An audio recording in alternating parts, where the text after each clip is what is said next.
deal with the basic informations of the poem Ode to the West Wind by P.B. Shelley.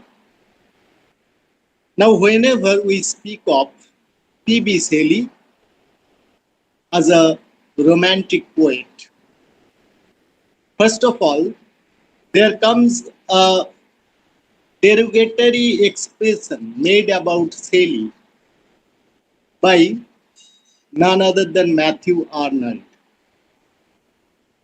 that Shelley was an ineffectual angel flapping his wings in the void.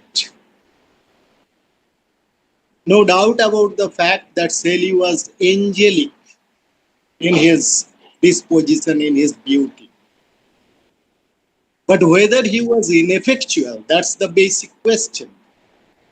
And we are to go through this poem, keeping in mind that derogatory term applied about him. Now, you know that Shelley was born in 1792 and died in 1822. And this poem was composed in Florence between October and November 1819. So, October, November 1819, and he died in 1822. Was there any vague premonition in Shelley's mind that he would have premature death? We don't know. It's difficult or almost impossible to answer such a question. Now, we find one thing while approaching a poem like Ode to the West Wind. We find one interesting thing about the structure of the ode. First of all, I think that most of you know what ode is. Ode is a poem of address, generally meant for some unseen higher authority. Stanzaic in pattern, elevated in form, and somber in its execution. And already you must have read a couple of odes. And when we make a specific reference to the stanzaic pattern of Ode to the West Wind, we find a very interesting pattern. 4 tercets, 3-line stanzas, followed by 1 couplet. That means altogether 14 lines. So each and every stanza has a loose structure of a sonnet. I think some of you already read the poem Ode to a Nightingale by Keats. And there you found another very interesting structure for each and every stanza, that it comprises 1 quatrain, as we find in Shakespearean sonnets, followed by the sestet, as we find in Petrarchan sonnet. So 10 lines in each of the stanzas. Here we have 14 lines in each stanza. Okay?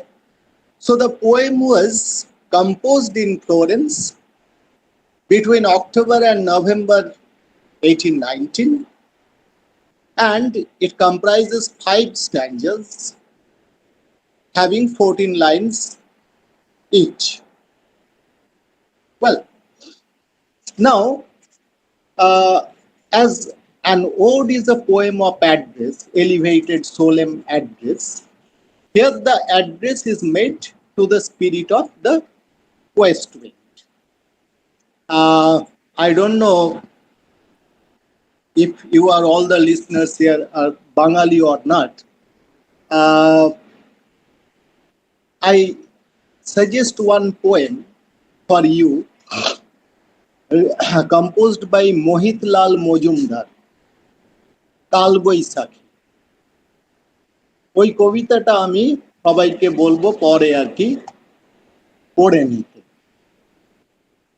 খানিকটা এই ode to the West উইন্ডের আদলে পোয়েমটা লিখেছেন মোহিতলাল, সেই পোয়েমটাও পড়ে নিলে ভালো লাগবে পরবর্তীকালে। নাও to be precise about the poem, to go into the details of this poem, as we approach the poem, we find the title Ode to the West Wind. Now, first idea which is there, important idea, is that of the west wind. ওই আমাদের ভাষায় কালবৈশাখী, এবং যেখানে থেকে Shelley ওই মুহূর্তে দাঁড়িয়ে এই কবিতাটা কম্পোজ করেছেন, মেডিটেরেনিয়ান এনভায়রনমেন্ট, ফ্লোরেন্স, সেই জায়গাতে ওয়েস্ট উইন্ড একটা সিগনিফিক্যান্ট ফ্যাক্টর। যেমন আমাদের দেশে, আমাদের পশ্চিমবাংলা, বিহার, উড়িষ্যা এরকম জায়গাতে যেমন ভাবে হয়, ঠিক সেই রকমই একটা ফ্যাক্টর, একটা natural phenomenon. Now there is one thing, west wind, and this in a way gives us two ideas, at least two ideas. One, the diurnal concept of our progress of the sun, যেটা আমরা খালি চোখে দেখতে পাই, actually সেটা নয়, যাই হোক। সেখানে আমরা কি দেখি যে সূর্য পূর্ব দিকে উদিত হলো এবং পশ্চিম দিকে ওয়েস্টে অস্ত যায়। That is one point we must keep in mind. The second, in the very first line of the ode you find, "O wild west wind, thou breath of autumn's being." If we go through the cycle of seasons, we find that European or Western concept of seasons begins with spring, followed by summer, after that autumn, and finally winter. So autumn in that case suggests the mature age, the full-grown manhood in human terms. We must also think of it in human terms, because that perspective is also present in the final two stanzas of the poem. Okay, so we find that if we look at it from diurnal concept, it suggests পশ্চিমের দিকে ঢলে যাওয়া। আবার যখন আমরা বার্ষিক গতির দিক থেকে ব্যাপারটাকে দেখছি, তখন আমরা আবার দেখতে পাচ্ছি যে autumn is the time, তার ঠিক পরেই আসবে শীত, শীত implies winter, implies death, hibernation, all the things together, whatever is associated with the concept of winter. যেমন spring suggest করে the rejuvenation, re-awakening. Clear? Now, what we find then in this poem is that Shelley is making an address to the spirit of the west wind, which is the breath of autumn's being. Very important word here is breath. You know that classical concept of human disposition has the idea of breathing through. আবার আমি একটু বাংলা করে ব্যাপারটা বোঝাই। আমাদের দেখবে কেউ যখন মারা যায়, তাকে আমরা দেখতে যাই, অনেক সময় দেখা যায় যিনি মারা গেছেন তার মুখটা হাঁ করা, অনেক সময় দেখা যায় যে তার চোখগুলো ঠিকরে বেরিয়ে আসছে। তখন আমরা আমাদের সাধারণ ইয়েতে বলা হয় যে প্রাণবায়ুটা মুখ দিয়ে বা চোখ দিয়ে বেরিয়ে গেছে। তো এই যে প্রাণবায়ুর যে এই কনসেপ্ট, এইটা হচ্ছে বেসিক কনসেপ্ট। গোটা পোয়েমটার সাপেক্ষে কিন্তু This is very important point. Now, when you think in terms of wild nature and wild nature, and when you speak of the autumn's being, that must be a huge idea. And the breadth of that autumn's being must again be another huge idea. And that will have its impact on the natural world. First three stanzas. Stanza number 1, making reference to the earthscape, SCAPE. Shelley begins like an experienced filmmaker panning. How? At the beginning, first stanza, he refers to the immediate surroundings. Second stanza, from the close shot to the long shot towards the sky. Okay. Then the third stanza, so first stanza making a reference to the earthscape, second stanza skyscape, and the third stanza the seascape or oceanscape. Mainly see the Mediterranean, but the concept of the ocean, Atlantic, is also involved there. So, three stanzas giving us the exploits of the west wind in various ways, with all its exploits, all its workings.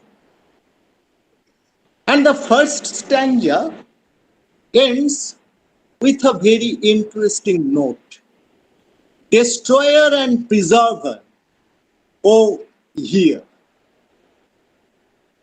In the first three stanzas, we find solemn address made to the west wind, the spirit of the west wind. That follows the ode, the pattern of the ode. Okay.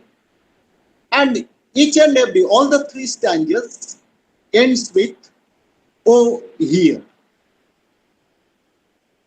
Do you find it? Now, at the end of the first stanza, we find destroyer and preserver, here, oh, here.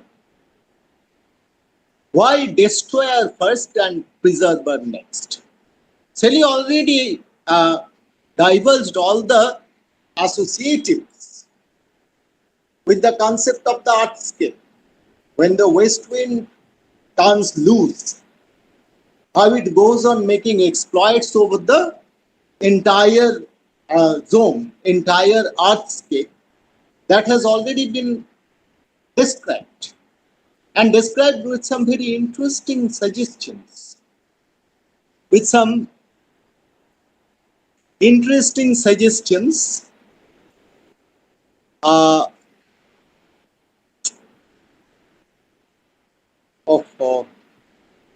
yes, with some interesting suggestions like, O wild west wind, the breath of autumn's beam, thou from whose unseen presence lives dead. I referred to you about the concept of death associated indirectly with the concept of the West, W-E-S-T. And when we speak of West, W-E-S-T, there may have the sonic reference W-A-S-T-E as well. Okay?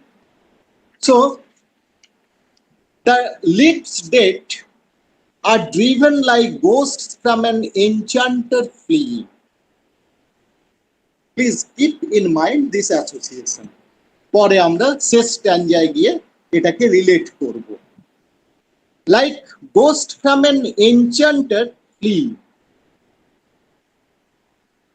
Enchanter, the magician, the magic spell is involved. Yellow and black and pale and hectic red, pestilence stricken multitude. Very important epithet. Pestilence stricken multitude. Clearly giving us something more than what is suggested only through the concept of nature. Because multitude suggests human beings in a huge number. Pestilence stricken multitude. When we associate the colors, the yellow and black and pale and hectic red. And here you should keep in mind another thing, that Shelley here is speaking of the environment in Mediterranean Italy, Florence. The entire zone during the autumn sheds a huge number of leaves. এতটাই যে অনেক সময় মাটি থেকে বেশ কয়েক foot উঁচু পর্যন্ত শুধু পাতা, শুকনো পাতা পড়ে থাকে। Okay, so that idea also huge in number, and the leaves, all these leaves, yellow, black, pale and hectic red. Look at the colors. None of the color is a very bright color, but rather pale colors, withered colors suggested. And then the pestilence stricken multitude. And then he speaks of the winged seeds. আমরা বাংলায় বলি বুড়ির সুতো। এখন একটু কম দেখা যায়, আমরা যখন ছোট ছিলাম তখন প্রচুর দেখা যেত। মানে যেগুলো এক একটা বীজ তার সাথে কিছু ফ্লেক্স থাকতো এবং সেগুলো উড়ে উড়ে বেড়াতো, সেই বুড়ির সুতোর concept, the winged seeds. So you find here already breath, then pestilence stricken multitude, and then the seeds. And these seeds lie cold and low, each like corpse, dead body, corpse, within its grave, until thine azure sister of spring shall blow her clarion. The azure sister of the autumn is spring.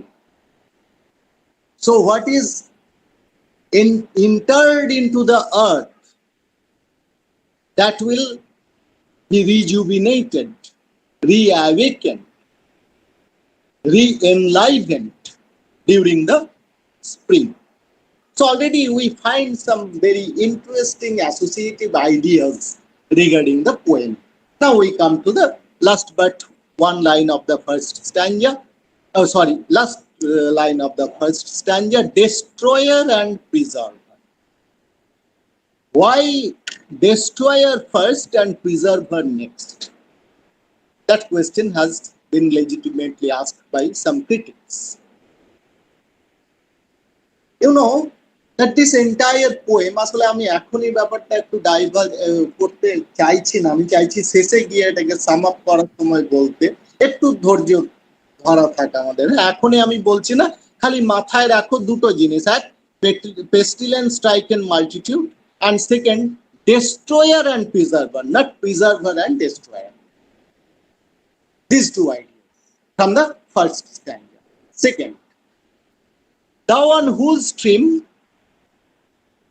mid the stiff skies commotion loose clouds like earth's decaying leaves are set, shook from the tangled boughs of heaven and ocean, tangled boughs of heaven and ocean, angels of rain and lightning.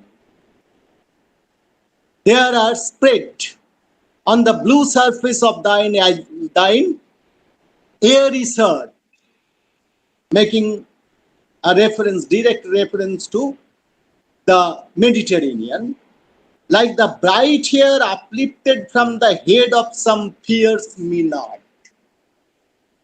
Another classical association. You perhaps know, some of you must know, that Maenads were the female worshippers of Bacchus,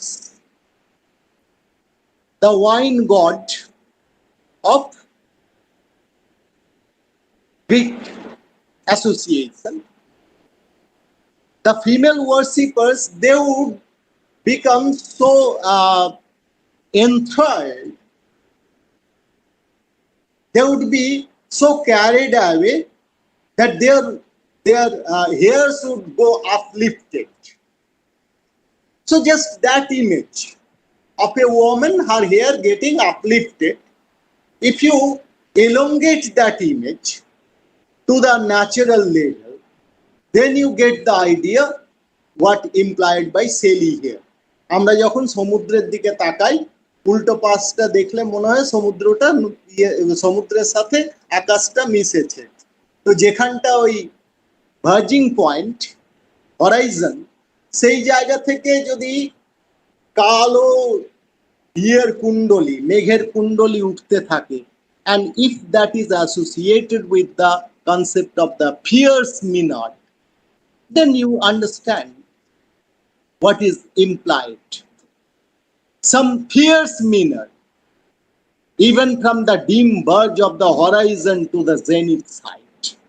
Starting from the horizon, যেখানে মনে হয় যেন সমুদ্র আর মিশছে আকাশ, সেখান থেকে একেবারে topmost point of the sky, zenith side, the locks of approaching storm, locks, hairs, uplifted hairs of the Maenad. Thou dirge, D-I-R-G-E, another word that will give us, that will encapsulate so many ideas put together in the poem. D-I-R-G-E, dirge, requiem, অন্তিম গীত। বছরটা শেষ হয়ে যাচ্ছে, তার যেন অন্তিম গীত ভয়ঙ্কর ঝড়ের মাধ্যমে সুপারসোনিক সাউন্ড দিয়ে রিফ্লেক্টেড হচ্ছে through the concept of the west wind. The dirge of the dying year, ওই যে বললাম যে অটম মানে শীতের জাস্ট আগের সময়টা, তো সেই সময় হিসেব করে ধরলে মোটামুটি ভাবে you are getting used and very soon you will have to face death. So dying year, to which this closing night will be the dome of a vast sepulchre, vaulted with all thy congregated might of vapors, from whose solid atmosphere black rain and fire and hail will burst, O year. Let us sum up the idea suggested in this second stanza. You find here in the third line of the second stanza, "Sook from the tangled boughs of heaven and ocean." Tangled boughs has a very significant idea encapsulated. I would like to elaborate it through the concept of the heaven and ocean. Heaven is the Uranus, universal father, and ocean as well as the entire earth level, that is Rhea, the universal mother. So it is the meeting point of universal father Uranus, heaven, and universal mother Rhea, the ocean. They meet, and with all the ferocity, this meeting has so many associations, and one obvious association is sexual association.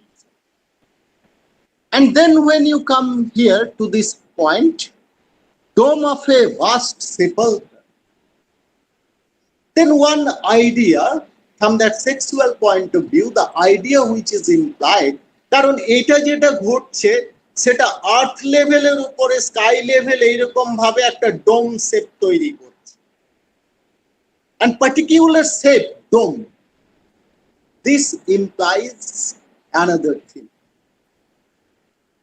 That implies the big state of a woman in her pregnancy, advanced stage of a woman in her pregnancy. So where we find the association of death, there again we find the association of life to be germinated during the spring.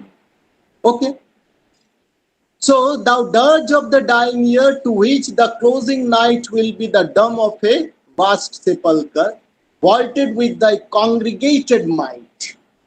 All the powers together, heavenly power, earthly power together, with all ferocity involved in it, of vapors from whose solid atmosphere black rain and fire and hail will burst. Oh, here, black rain and fire. First time fire has been mentioned. This fire will be the shaping image in the final stanza. There we will discuss it. Third stanza now. Quickly, we must go over to the third stanza.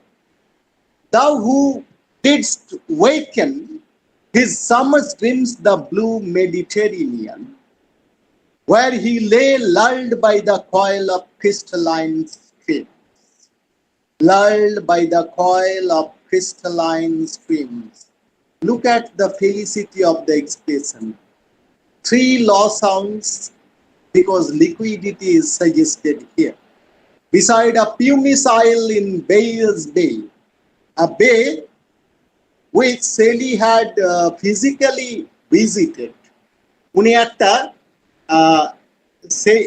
একটা ইয়েতে নৌকায় চেপেছিলেন, যে নৌকার নিচটা কাঁচের মতো স্বচ্ছ, এবং সেইটা দিয়ে he had the vision of the ancient Roman city which is now within the depth of the sea. Okay, so that image, Bayer's Bay, is the place where this can be found. And saw in sleep old palaces and towers, saw in sleep old palaces and towers, quivering within the waves' intenser day. They are all quivering, কাঁপছে, in apprehension, because the west wind is coming with all its might, with all its congregated force. All overgrown with azure moss and flowers so sweet, the sense faints picturing them.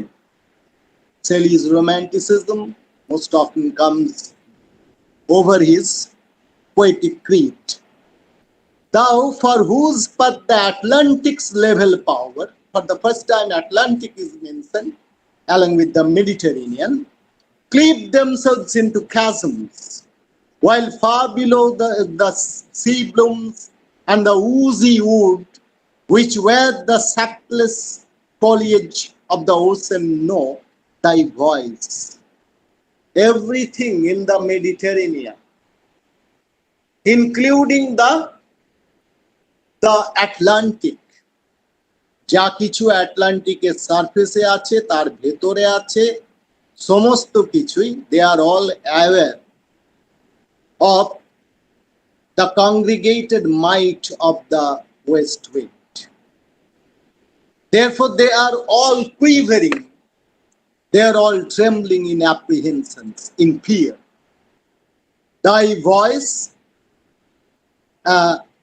cleave themselves into chasms, while far below the sea blooms and the oozy wood, which were the sapless foliage of the ocean, know thy voice. They are aware of the approaching storm, approaching west wind, and suddenly grow grey with fear and tremble and despoil themselves. Tremble and despoil themselves, O year. So there we come, quick, very hasty reading up to the end of the third stanza. And I said that here the physical description of the exploits of the west wind comes to its end, but leaving so many spacious ideas that will help us to complete our association of the poem together by the final stanza. Now, quickly again to the fourth stanza. এর আগে পর্যন্ত I কোথাও ছিল না। In the fourth stanza, very first line, the poetic persona is coming. একটা কথা এখানে তোমাদের জানিয়ে রাখি, এই poetic persona কিন্তু the poet, not P.B. Shelley the individual. কেন বলছি পরে আসছি। If I were a dead leaf, thou mightest bear. If I were a swift cloud to fly with thee, a wave to pant beneath thy power, and share the impulse of thy strength, only less free than thou, O uncontrollable. So still the addressee is the west wind, O uncontrollable. West wind is the uncontrollable. But Shelley wants to be less in power than the west wind, a part of that power. উনি কি বলছেন? Three ideas he associates. First, if I were a dead leaf, which he is not. If I were a swift cloud, which he is not. Or if he were a wave, সেটাও উনি নন। He is not a dead leaf, he is not a swift cloud, nor again a wave. But he wants to share the impulse of that mighty power of the west wind. If even I were as in my boyhood, and could be the comrade of thy wanderings over heaven, as then when to outstrip thy sky speeds cursed in the vision, I would never have striven, as thus with thee in prayer in my soul need. Shelleyর মধ্যে রোমান্টিসিজমের যে একেবারে basic যে জায়গাটা, সেই জায়গাটা ভীষণ ভাবেই আছে। সেটা হলো যে যা চাই তা ভুল করে চাই, আর যা পাই তা চাই না। এই যে কনফ্লিক্ট, এই যে problematics of this ironical existence of this world, this is suggested here in this particular section. When he was younger, when he was a boy, he had the spirit to outstrip the west wind. But unfortunately, that time he didn't have the philosophical mind to speculate on the predicament of this life and the world. And now when he has the philosophical mind, philosophical maturity, well, by that time he lost the earlier zeal to outstrip the power of the west wind. Very ironical situation.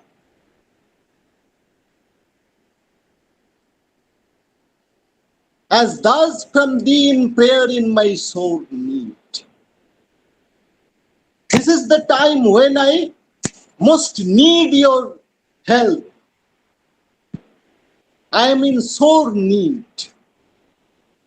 So many points are there actually.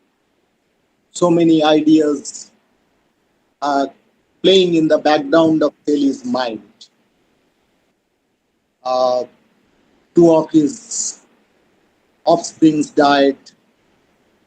Then there had been Peterslough massacre. ওগুলো অত ডিটেলসে বলার এখন সময় হবে না। এবং তার সাথে যেটা হয়েছিল, থমাস কার্লাইলের উপর ইংল্যান্ডে একটা চলছিল তখন, কি বলে ওই আইনি প্রক্রিয়া চলছিল।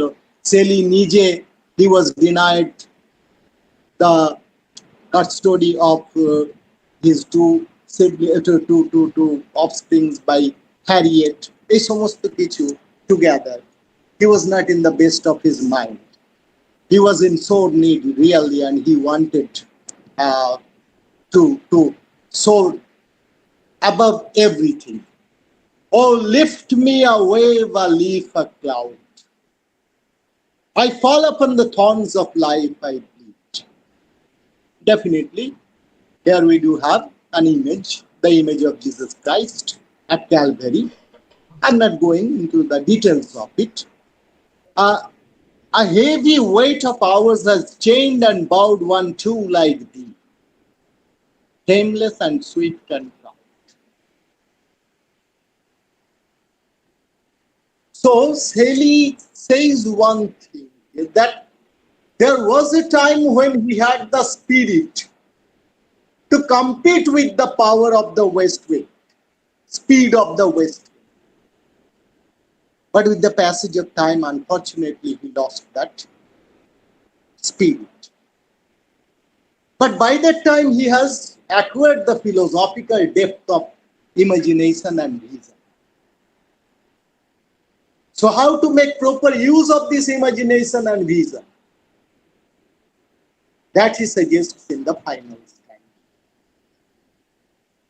Make me thy lyre, even as the forest is.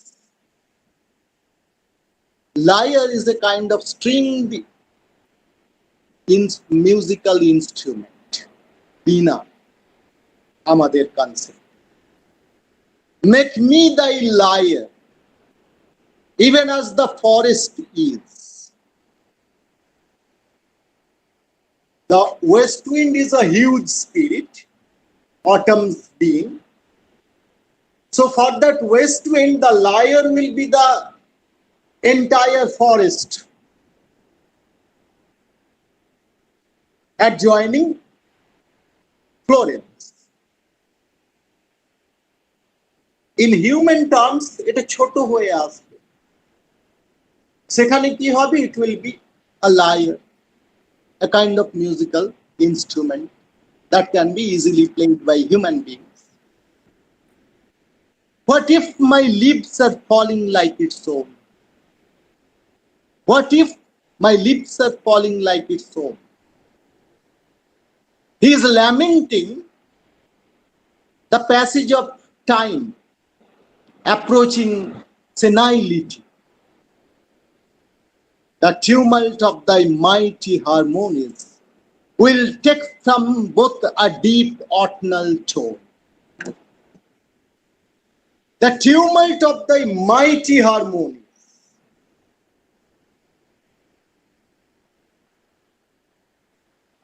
তোমাদেরকে একটা কথা বলে রাখি, এইটাকে ভালোভাবে বুঝতে গেলে বিথোফেনের 6th সিম্ফনিটা একবার শুনে নেবে। এখন তো ইউটিউবে সবই পাওয়া যায়। বিথোফেনের সিম্ফনিটা একটু শুনে নেবে, তাহলে বুঝতে পারবে শেলি ঠিক কি সাজেস্ট করছে।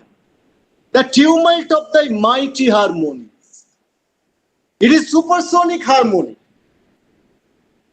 Entire nature is involved. Sky, the sea, the earth, everything is involved in it. Therefore, it is the mighty harmony will take from both deep autumnal tone. প্রথম ফার্স্ট স্ট্যান্জায় ছিল breath, deep autumnal tone. এই breathing না থাকলে গান আসবে না। You cannot be a vocalist.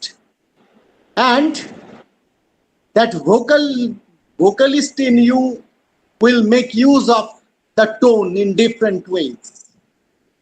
Sweet though in sadness, be thou spirit, fear my spirit. Be thou me, impetuous one. Very interesting. In the 4th section, he wanted aid from the west wind, to be associated somehow with the spirit of the west wind. But then he understands that it is not in no way operative. এটা কোনো কাজ হবে না। সুতরাং কি করতে হবে? I want to be the very spirit of the west wind. I want to be the west wind myself.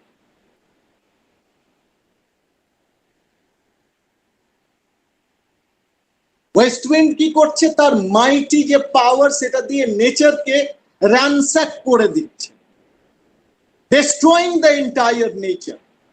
West wind, the poet,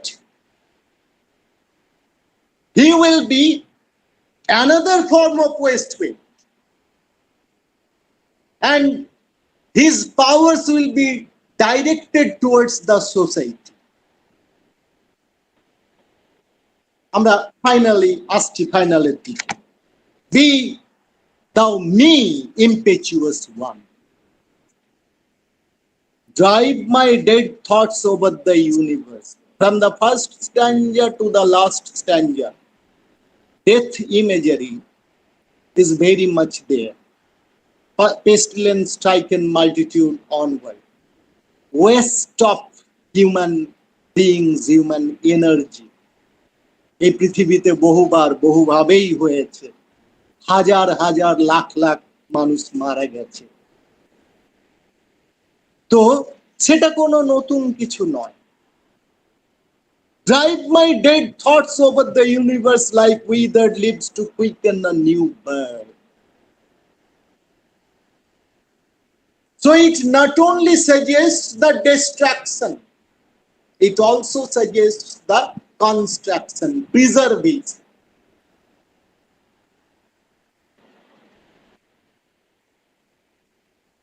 And we now come to understand gradually that what Shelley suggests here is the tripartite network: birth, death, rebirth. Birth, death, rebirth. And we the Indians are privileged here.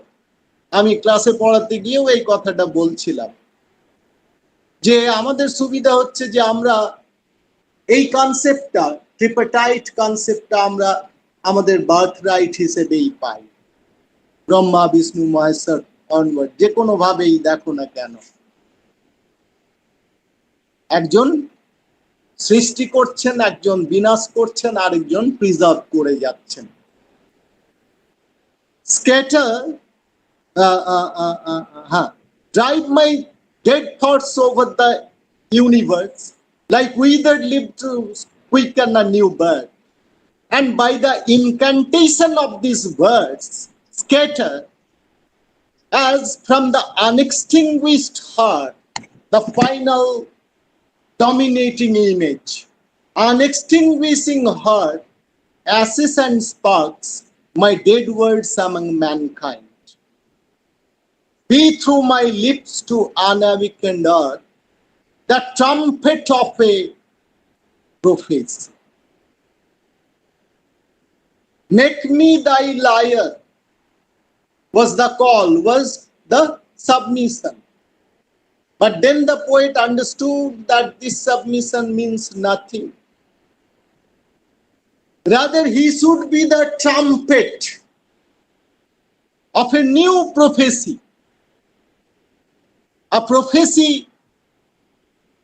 it is not that it never was in this world, but people never completely believed in it. They heard it perhaps just as concept.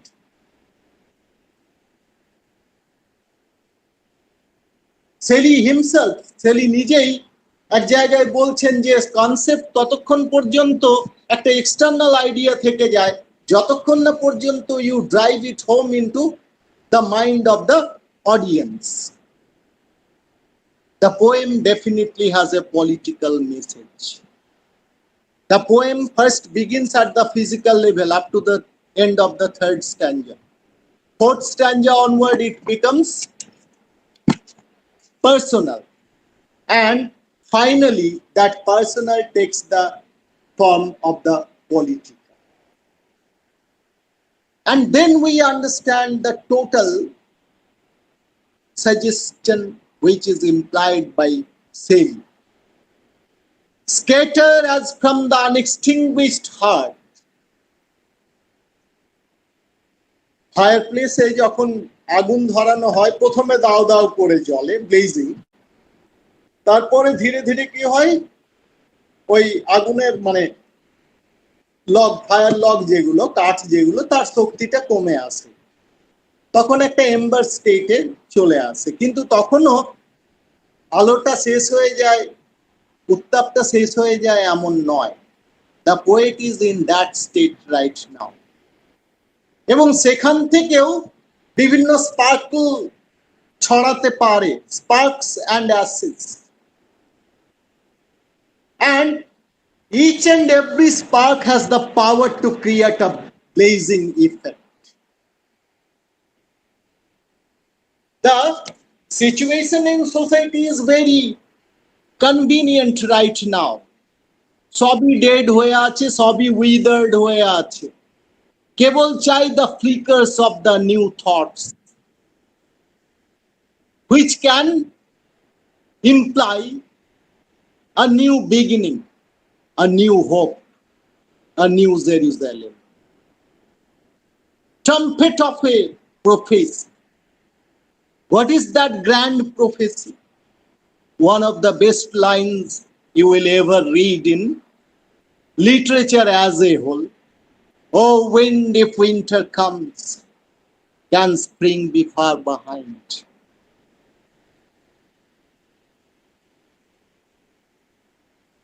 মেঘ দেখে কেউ করিস নে ভয়, আড়ালে তার সূর্য হাসে।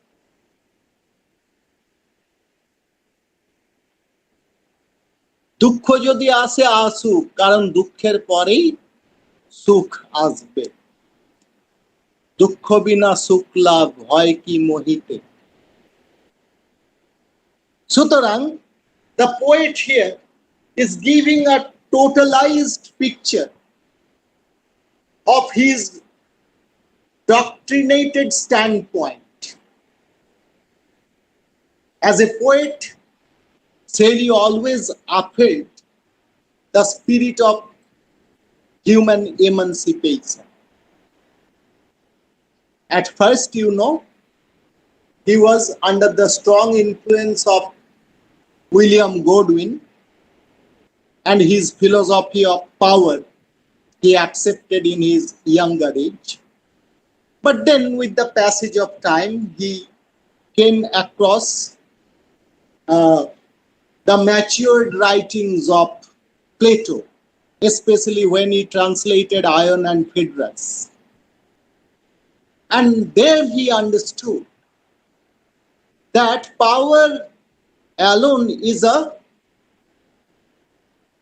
a blind force. Power is needed, power is required, like that of the west wind. But it is merely a blind force. এটা খালি destroy করে দিতে পারবে। কিন্তু শেলি শুধু ডিস্ট্রাকশনের কথা বলেননি, উনি প্রিজার্ভেশনের কথাও বলেছেন। Destruction followed by preservation, it requires wisdom. And that wisdom can only be supplied when power is seasoned with love. That Platonic concept we do find here in this poem also.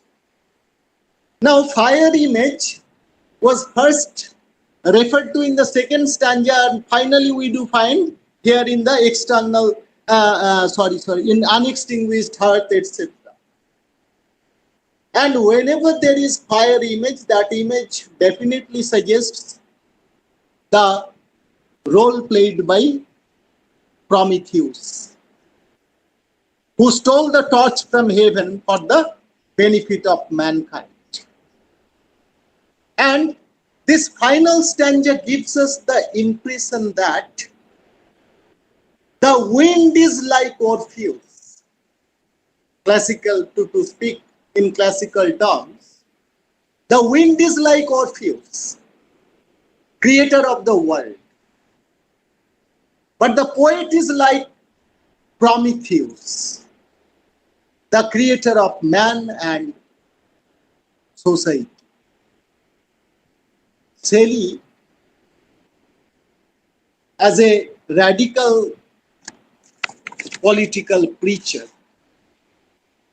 poetic preacher, of course, he understood that to better the society, what is absolutely important first is to ransack the created order, to destroy the order. It is absolutely important. It is the first step. But human beings in general have a tendency all over the world to follow the status quo. যা চলছে সেটাই চলুক, যেটাকে আমরা political টার্মসে স্থিতাবস্থা বলি। Shelley বুঝেছিলেন যে এই স্থিতাবস্থার পক্ষে থেকে কোনোদিন পরিবর্তন করা যাবে না। পরিবর্তন আনতে গেলে স্থিতাবস্থাকে আগে প্রশ্ন করতে হবে, তাকে ভেঙে গুঁড়িয়ে দিতে হবে। Therefore, his west wind is first the destroyer. Then it is preserved.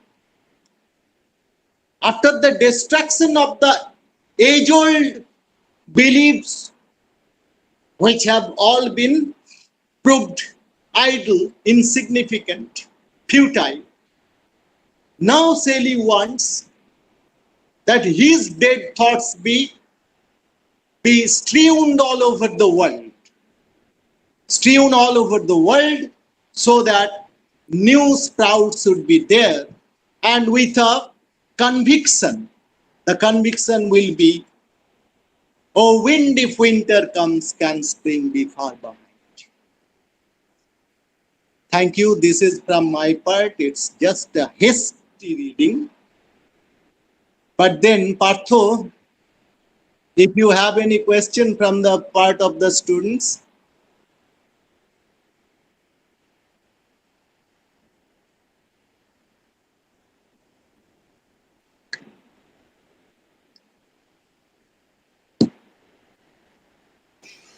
ছাত্রছাত্রীদের কোনো প্রশ্ন থাকলে জিজ্ঞেস করতে পারো।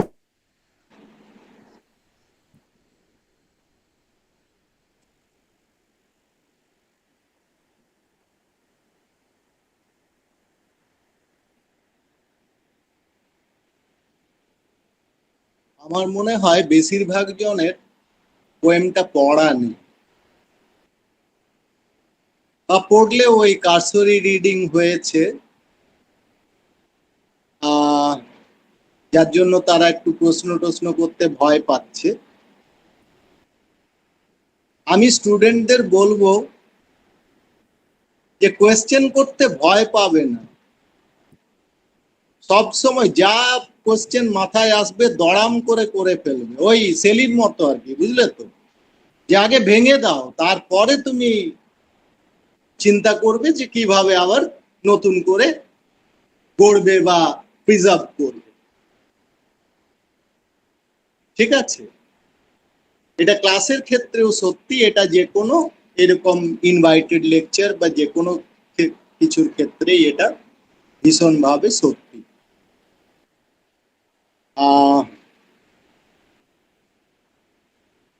I know that it is difficult or almost impossible to justify so rich a poem like Ode to the West Wind within 1 hour.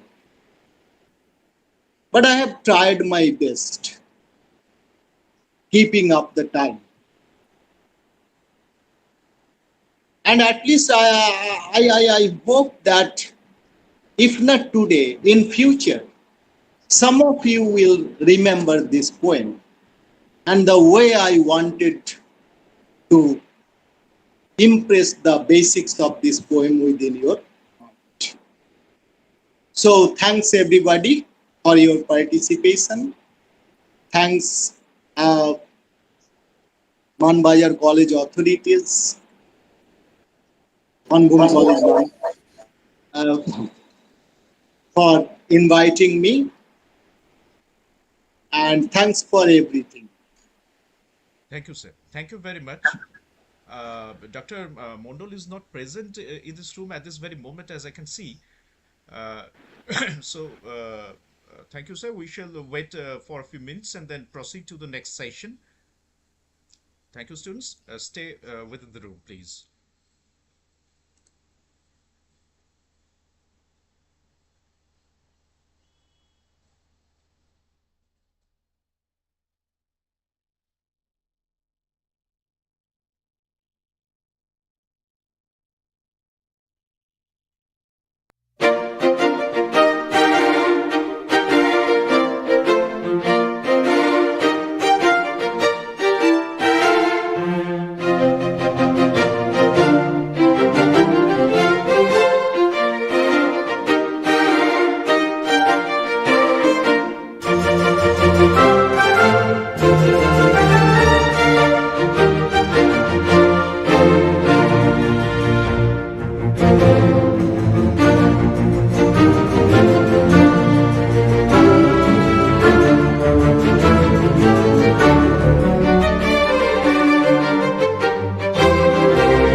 শুনলাম। দেখছি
Partho, Professor Chatterjee has joined.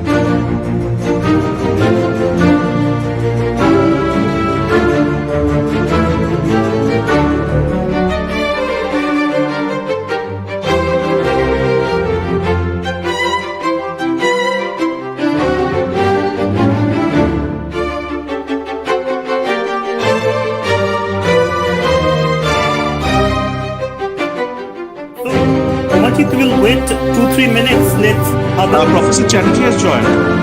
Oh, he sees. Sanchari. Have you told your juniors to join? Tell them to join immediately. You are not audible. Yesterday you informed that some of your juniors and colleagues will join, so have they joined?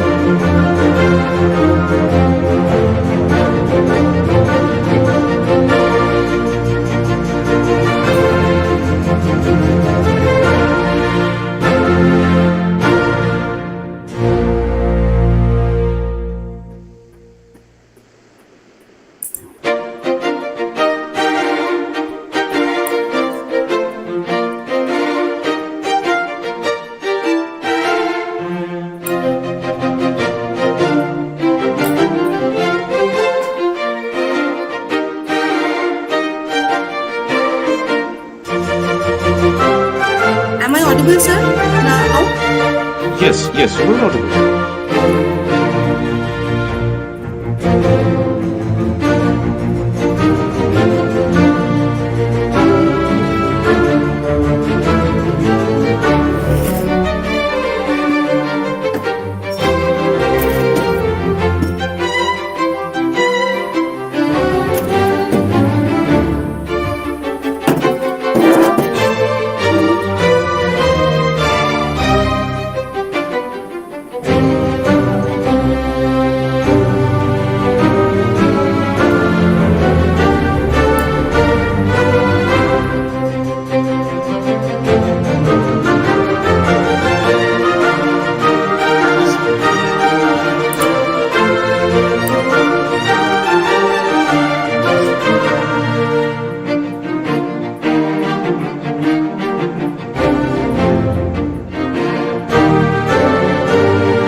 let me know when to start.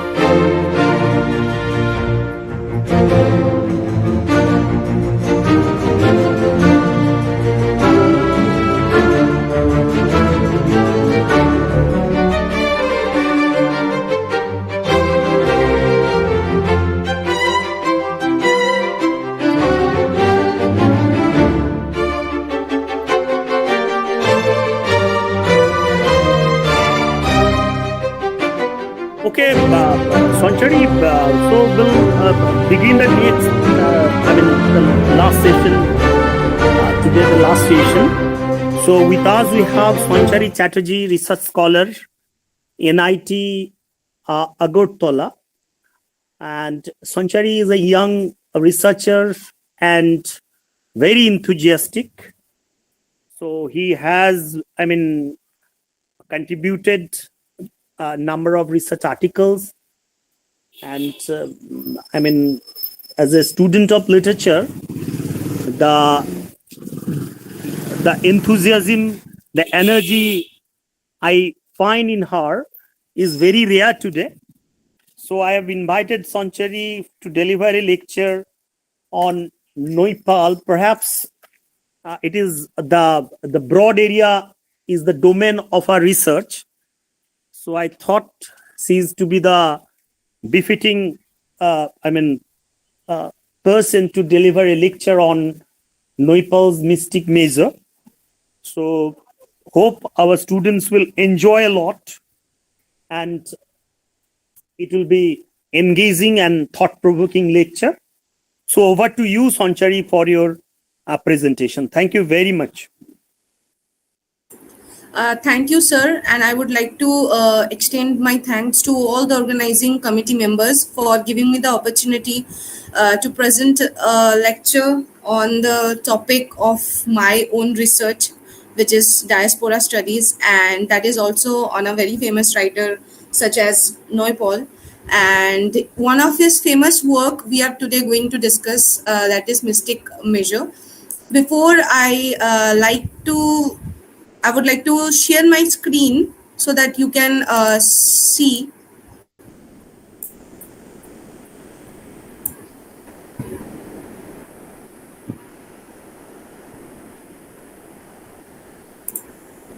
One minute, just please.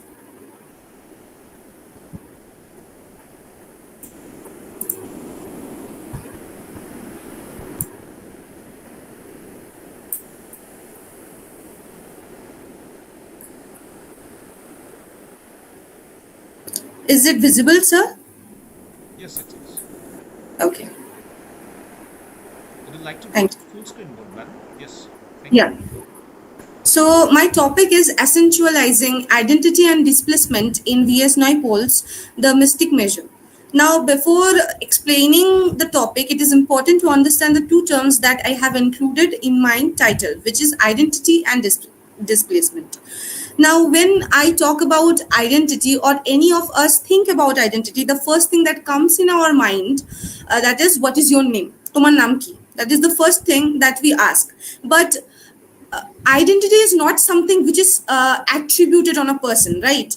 That not only our parents give us a name and that becomes our whole identity. Identity is a mixture of the lineage, cultural confluence, and the kind of conversation that we have with the people, and most importantly, how we perceive ourselves. আমাদের কাছে আমরা কি আর বাকির কাছে আমরা কি, সবকিছু নিয়ে আমাদের আইডেন্টিটিটা হয়। And Naipaul's The Mystic Measure talks about the protagonist Ganesh, who has gone through multiple layers of identity because his perception of himself and people's perception of himself kept on changing with the geopolitical situation, with the economic situation, with the urge to gain independence and the post-independence scenario. So without further ado, before getting into the story, let's talk about the writer himself a bit. So, Sir Vidyadhar Suraj Prasad Naipaul was a Trinidad-based writer of Indian descent, known for his pessimistic novels in developing countries. For these revelations of what the Swedish Academy called suppressed histories, Naipaul won the Nobel Prize for Literature in 2001. He is known for his comic early novels set in Trinidad. So as we can see, Trinidad has found a very prominent place in most of his works. Now, his works like House for Mr. Vishwas, also set in Trinidad, Sorry? Sir, am I audible? Yes, you're perfectly audible. It must be some noise from this room. Okay. Right, you can carry on. Thank you, sir. So his work like A House for Mr. Bishwas, also set in Trinidad, centers on the main character's attempt to assert his personal identity and establish his independence as symbolized by owning his own house. So this theme of identity, the theme of displacement and alienation, this is not something new for Naipaul. In many of his works, he has explored the same themes time and again. Naipaul's subsequent novels used other national settings, but continued to explore the personal and the personal and collective alienation experienced in new nations that were struggling to integrate their native and Western colonial heritage. Away in the World is an essay-like novel examining such historical lineage while talking about an individual's own character development. Naipaul's other novels include The Mimic Man, The Enigma of Arrival, and other famous works, for example, An Era of Darkness, India, and A Wounded Civilization, so on and so forth. So how does Mystic Measure stand out from his other works? So before the Mystic Measure is about, before knowing that, let's talk about the summary for a bit for you to understand which points are we going to take to attach or understand or accentuate the theme of identity and displacement with this novel. The Mystic Measure is about an impoverished novelist from Trinidad who rises to great wealth, fame, and power once he pretends to have the ability to cure any illness through his mystic message. The comic novel was the first form from the well-regarded Indian Trinidadian novelist Naipaul, and it won many awards like Lionel Rice Prize in 1958, and it was adapted into a film also. The theme includes power of stories, deception, superstition, and beliefs and themes, so on and so forth. Now, the Mystic Measure, if we talk about these two words, it actually translates into a person who has the supernatural ability to heal a person by touching. বাংলায় বলতে গেলে আমরা যখন কোথাও কিছু কারোর আগেকার দিনে খুব চলতো সাপ কামড় দিলে বা কোনো ধরনের মানসিক পরিস্থিতি, গ্রামে গঞ্জে এখনো দেখতে পাবেন যে অনেক ধরনের হিলার থাকে যারা ছুঁয়ে সেটাকে ঠিক করে দিতে পারে বা কোনো ধরনের স্পেশাল ম্যাসাজ করে সেটাকে ঠিক করে দিতে পারে। তো এই কথাটা যে মিস্টিক মেসোর, এটা অনেকটা সেই জিনিসটাকেই বোঝায় যে এমন একটা ব্যক্তি যার মধ্যে সেই গুণ আছে যে টাচ করে কোনো জিনিসকে হিল করতে পারে। Now let's go back to our summary. So the novel opens to an unnamed narrator describing how he was healed by the protagonist as a young boy in 1939. So as the story starts in 1939, we can very easily understand that it is set in the pre-independence era and the post-independence era. So it is now, right now, like 1939 is the pre-independence era of India, and after that it will be the post-independence era. But the setting is not India. It is Trinidad. Now, where is it situated? It is one of the Caribbean islands, and it was also one of the British colonies. So how is it different from India? And the issue of identity is not that simple. যে একটা ভারতবর্ষে যেমন আমরা কি ছিলাম, ব্রিটিশদের দ্বারা dominated ছিলাম, তো আমরা ফিল করতাম আমরা নিজেদের দেশে নেই। But Mystic Messeur's ক্ষেত্রে যে আমাদের protagonist, he is living in Trinidad, which is under British colony, but he is not a Trinidad native. He is basically Indian by lineage. So it complicates his identity because we have a prominent আমাদের একটা prominent খুব এই জিনিসটা থাকে যে we want to anchor ourselves with a particular root in terms of our background, যে আমরা এখান থেকে বিলং করি, আমরা এই জায়গা থেকে বিলং করি, সেই জায়গার কালচারটাকে আমরা বুঝি। কিন্তু এই ক্ষেত্রে ওর কালচারটা অনেকগুলো লেয়ার্স এর মধ্যে দিয়ে যাচ্ছে, because he is not an Indian only, neither is he just a colonised person, he is kind of a person who is a diaspora, but then again under a foreign rule. So it complicates his whole identity. Now, as we were talking about the novel, Ganesh is the protagonist, and actually he doesn't heal the boy's agitated ankle, which had an abscess in it, but the boy's mother still claimed that it was Ganesh who healed her son. তো আমাদের বাংলায় খুব একটা প্রবাদ আছে যে ঝড়ে কাক মরে, তো অনেকটা সে ধরনেরই যে he thought that somehow he was able to give the confidence to the ill son's mother that he was the healer of her convulsing son. Now, the rest of the novel is described by the nameless narrator, though technically in first person, the majority of mystic measure mimics the third person.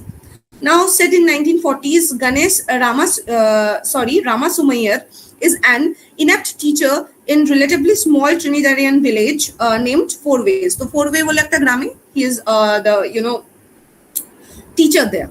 Though more financially secure than most people in Trinidad, Ganesh wants to supplement his income, so he gives cheap messages to anyone. These messages are the only form of magical aid many of the residents here. So if you talk about something like physiotherapist right now, right? So in many places for patients like arthritis who are suffering from diseases like arthritis, only this kind of measures are still the only Masseurs are the still only measure that they can take as a treatment.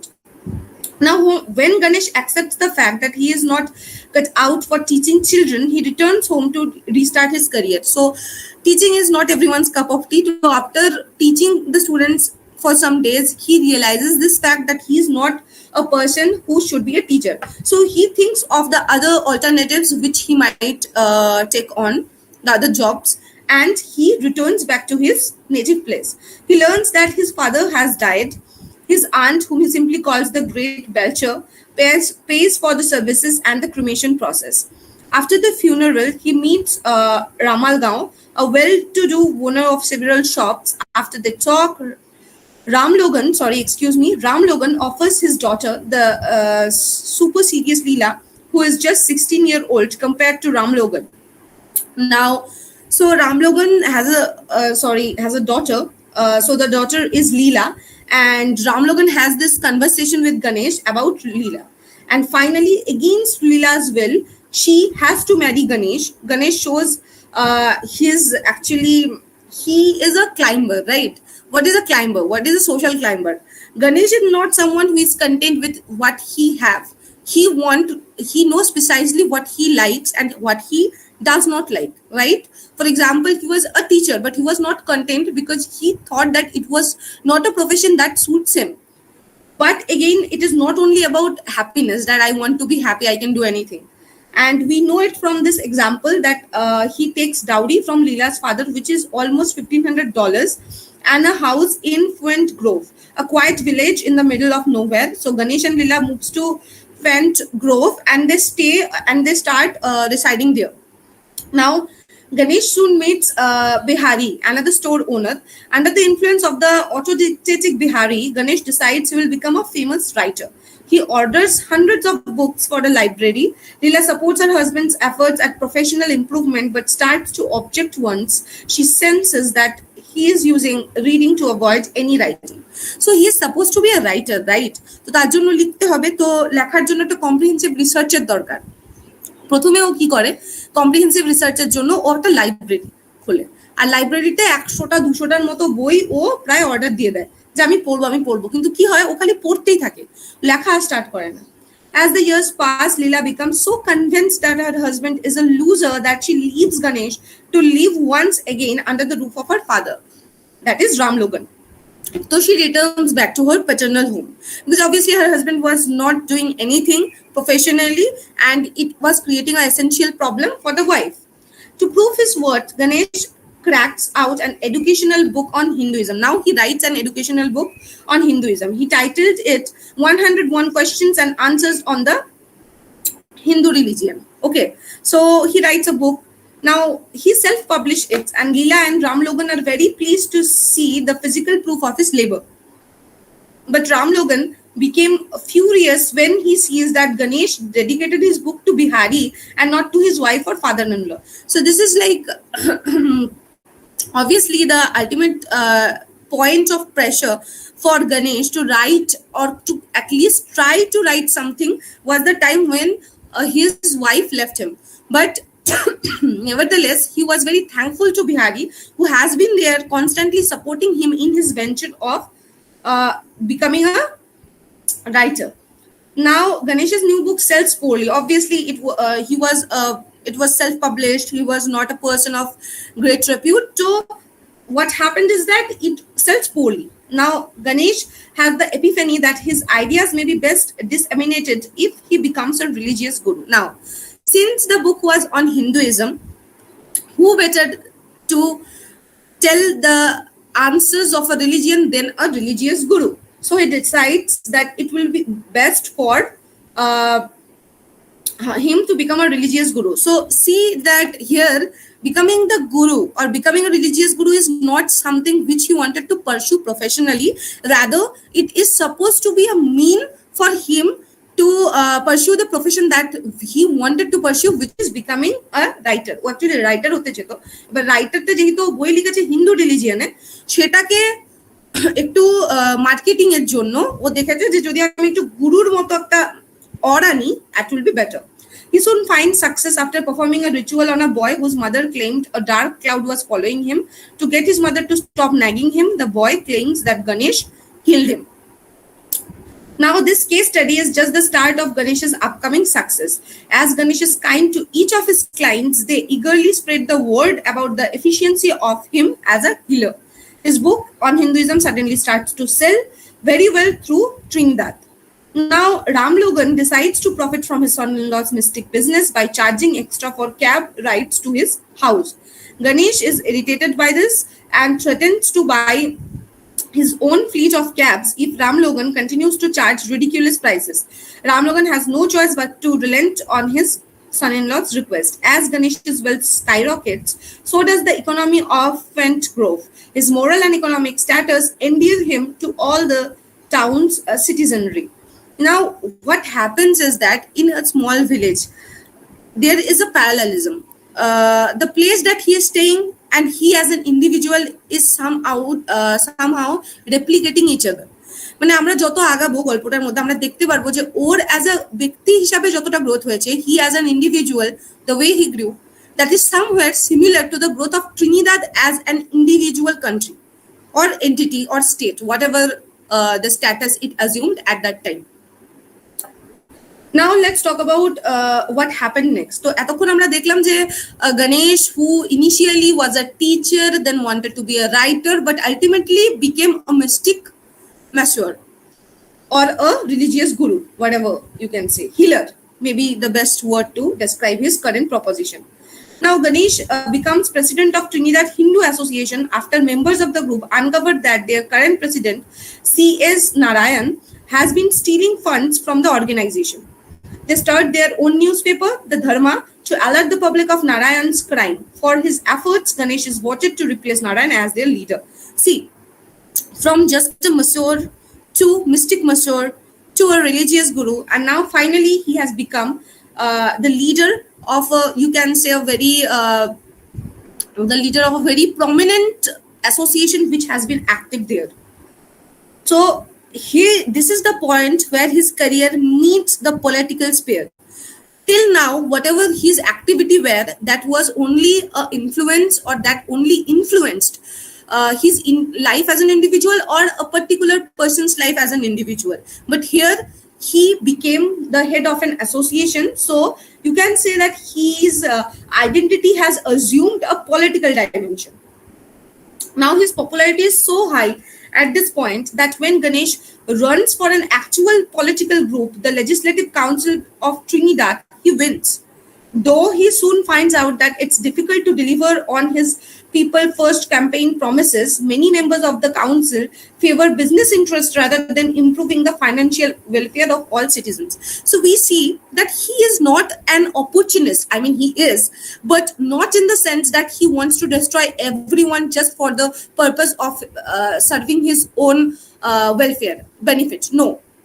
While assuming the spiritual persona, while assuming the personality of a mystic Masseur, somehow he had this innate intention to actually help them in some way or the other. So they wanted to help him.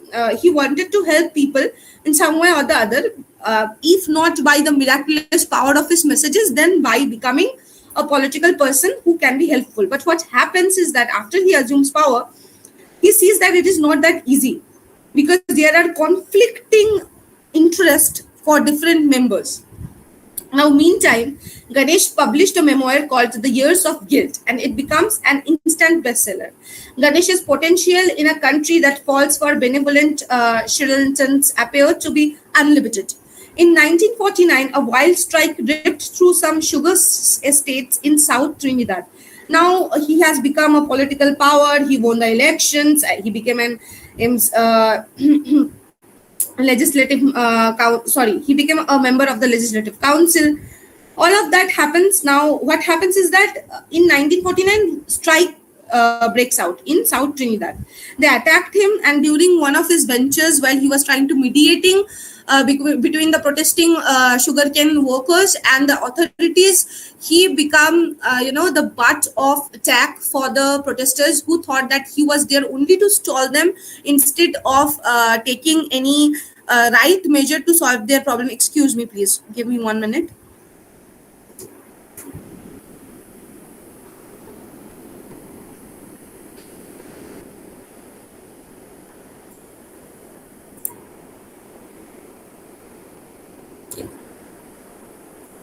Okay. Now what happens is that he went there without being informed of their problem or what was the strike all about. He thought that being a political figure is not much different than being a mystic spiritual guru. Why? Because being a healer, he used to give people confidence with his words, and the confident to fight against the disease, the confident that someday they will recover. But a political figure is different. They don't need to give faith, they need to give practical solutions, and this is the gap that he failed to understand, which made him the victim of the attack of all the protesters. Now, he later dabbed the whole situation as a result of influence of communists. So, to quote, he said, the labor movement in Trinidad was dominated by communists, and he had often been unwillingly made their tool. He even wrote out of red and thus became more of a capitalist than a guru. In 1950, he was sent by British government to Lake Success. Later, he was nominated to the Legislative Council and authorities arranged for him to be a member of Executive Council also. See where he started from the bottom and where he has, emerged as a very strong political person. Apparently, it seems like a story from rag to riches, and it's a success story, right? Not so. If when you try to analyze the novel under the glass or under the context of identity and displacement, how we are going to learn that from the next chapter. So in 1945, the narrator had to entertain a state. The narrator is not the mystic Masseur. The narrator is a person who is somehow acquainted with the mystic Masseur. We don't know who the narrator is, but we know that he knows the Masseur, Ganesh, and he had an encounter with him in 1954 after Ganesh becomes a member of the most excellent order of the British Empire, which is MBE. The narrator had to entertain the statesman and to be the host of G.R. Moore. Now, who is this G.R. Moore? This is none other than our Mr. Ganesh. So he, at the end of the novel, introduces himself as G. Ramasai Muir or Muir. Now, Mr. Ganesh, how is this identity, his identity from a Pandit to a name which is obviously British? This journey, where does it start and how does it affect his perception about himself, his identity, and the reason behind it? We are going to learn about that in this class.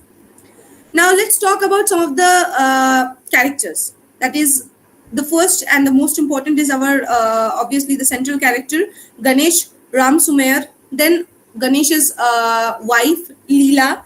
We have the bread belcher, who is the aunt. We have Ram Logan, who is Ganesh's father-in-law father. We have Inder Singh. Who is this Inder Singh? He is this is his political rival. Inder Singh is his political rival who stood against him in the election, but eventually he was defeated. Now then we have Narayan. He is the political leader of the group whose corruption was, discovered by the people with the help of. Then we have Bihari, the most prominent figure who was the main influence behind his trying to be a writer and writing the story. Excuse me, writing the questions of Hinduism. Now, when we talk about all these characters, see, they all have different identity, and their identity is in relation to Ganesh because he is the central character of our whole story. Now, this is the identity which is given to them by the writer, Naipaul, right? But in the course of the novel, we get to know that they have some identity which is embedded in the characters themselves. For Leela, she is a wife who supports her husband, but also is not totally oblivious of the fact that his progress might not born the exact results that she is thinking it should. We have Ram Logan, who had the one characteristic flaw which became his identity, which is the capitalist point of view, to get economic or wealth, that kind of thing. While Inder Singh, his identity is predominantly shaped by his persona of being an intellectual because he secured his education from Oxford, right? And then we have Bihari. It's a complex character because in case of Bihari, the identity is somewhere how much he can make use of people and how much he can be useful to other people also. So here we see different plethora of characters and how their identity. So these are not only the singular aspects of their identity, but definitely the dominant aspects of their identity. এটাকে বাংলায় বলতে গেলে আমরা যখন কাউকে বর্ণনা করি বা ডেসক্রাইব করি তখন তার আইডেন্টিটি আমরা কি বলবো, যে এ হচ্ছে রাম বা এ হচ্ছে শ্যাম। নাম বলার পর যখন আমরা কাউকে তার সম্পর্কে বলতে চাই তখন তার একটা আইডেন্টিটি কিন্তু আমরা আইডেন্টিফায়ার হিসেবে ইউজ করি। কেউ বলে যে রাম, সে হচ্ছে এই তো জানে না রামকে, দশরথের ছেলে। তার মানে somehow her identity is predominantly characterized by his father's overarching presence. Similarly, here different characters' identities are exemplified or described by different parameters. Now let's talk about the idea of identity. So R.K. Dasgupta in his paper has written that identities are complex to begin with and become more complicated when relating them to nation and sexuality. তো আইডেন্টিটিটা আমরা এমনিতে তুমি কে আমি কে খুব সহজে বলতে পারি, কিন্তু যখন আমাদের আইডেন্টিটি, আমাদের যে পরিচয়, সেটাকে আমরা কোনো একটা দেশের সাথে বা কোনো একটা পার্টিকুলার জেন্ডারের সাথে অ্যাটাচ করি তখন কিন্তু সেগুলো অনেক ডাইমেনশন ধারণ করে। কিভাবে? যেমন আমি তোমায় বলছি, একটা কলোনিয়াল মানুষ, ঠিক আছে, একটা তোমার পরিচয় কি, তুমি একটা স্কলার, তুমি কোথাও একটা পড়াশোনা করছো, পরিচয় কি, সেও একটা স্কলার, সেও কোথায় পরিচয় করছে। So you two are scholars, you two are reading somewhere, you are learning somewhere. Now one of the scholars is a British and another one is an Indian who is staying in a British continent. British কোনো জায়গায় থাকছে, ঠিক আছে? তো এখানে একটা hierarchical relationship start হয়, এটা কিন্তু সবসময় ইকুয়াল ফুটিং এ থাকে না। The coloniser, as by the cardinal rules of colonialism, we all know that the colonizer and the colonized have different hierarchical positions in a relationship dynamics. কখনো ওদেরকে সমান অধিকারে দেখা হয় না। এখন এই ক্ষেত্রে যখন আমরা সেক্সুয়ালিটি আনবো, for example in this novel itself, Leela ও হচ্ছে আরো বেশি মার্জিনালাইজড। কেন? ওর যে অটোনমিটা সেটা আরো কম, কারণ ও ডাবলি মার্জিনালাইজড। স্পিভাক এই ব্যাপারে অনেক কথা আগে বলেছেন। তো ডাবলি মার্জিনালাইজড কিভাবে? First, she is a women, so she lacks autonomy. She was married to her husband against her own will because her father said so, and then again because of the nationality that she bears. Now Patricia Briggs talked about identity, and she said that identity was partly heritage, partly upbringing, but mostly the choices you make in life. So it is partly your heritage, partly your upbringing, but mostly the choices you make your life. Similarly, here also we will see that partly he became a Masseur, mystic Masseur or a spiritual guru because he belonged to a Brahmin class, right? When we will learn later about the upbringing of Ganesh, we will know that he has been raised up in a particular way where he was never given the chance to forget to which class he belongs to, because class distinction has been a very prominent issue in Indian society, and being from India and raised up by a father who had a strong Indian influence, he could never let go of it. So this is partly because of heritage, partly because of upbringing, how his father, and he also, first he was a mystic Masseur, later he became a British representative. Why the shift? So his heritage was Indian, but he was, his upbringing had British influence because his father believed that being the superior, because the British were obviously the superior at that time, perceived as superior considering their colonial standpoint. So he was brought up in a way to look up to the British people. Now, but mostly the choices you make in life, but mostly his identity, what he becomes at the end of the novel, is what he experienced and what the choices he made all through his life. Now let's talk about something which Rusty pointed out. So Rusty said that our physical alienation from India almost inevitably means that we will not be capable of reclaiming precisely the thing that was lost. That we will, in short, create fictions, not actual cities or villages, but invisible ones, imaginary homelands, Indias of the mind. So what happens when you have left your country for any diaspora? Diaspora, you all know that those people who are either forced to migrate due to some situation or because to seek better living condition, they migrate to some other country and they start living there, right? This is diaspora. Now, Salman Rushdie, he talked about a particular situation, a state of our mind, which is called imaginary homelands. What happens is that when you leave your homeland, the image get fixated on your mind. Maybe your homeland has changed, but your image of the homeland has not. And when you finally go to a new culture, to a new country, you feel a sense of loss. You cannot, anchor yourself there. So what you do is you make an imaginary homelands. You keep on living there while, instead of trying to acculturate to your new culture. So here also we see that imagination plays a vital role in identity and in acculturation. Acculturationটা কি? Acculturation হচ্ছে কোন একটা নতুন জায়গায় গেলে সেখানকার cultural, social, economic সিচুয়েশনের সাথে মিলিয়ে সেই জায়গাটায় থাকার একটা চেষ্টা করা। Pardon me. তো সেটা হচ্ছে আমাদের বলতে পারি আমরা ইমাজিনেশন। তো এখানেও ও কিন্তু অ্যাকচুয়ালি একটা মিস্টিক Masseur ছিল না। ও কি ছিল? Masseur বা Masseur, whatever you pronounce it at, সেটা কিন্তু ছিল না। ও কি ছিল?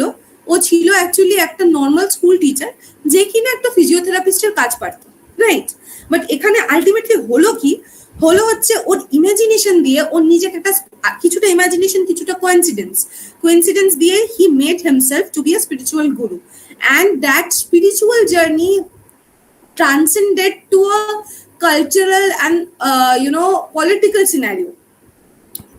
Now let's talk about identity a bit more. So as we know that the Mystic Masseur is a rich text that explores themes of identity, colonialism, cultural displacement, and the complexities of immigrant experiences.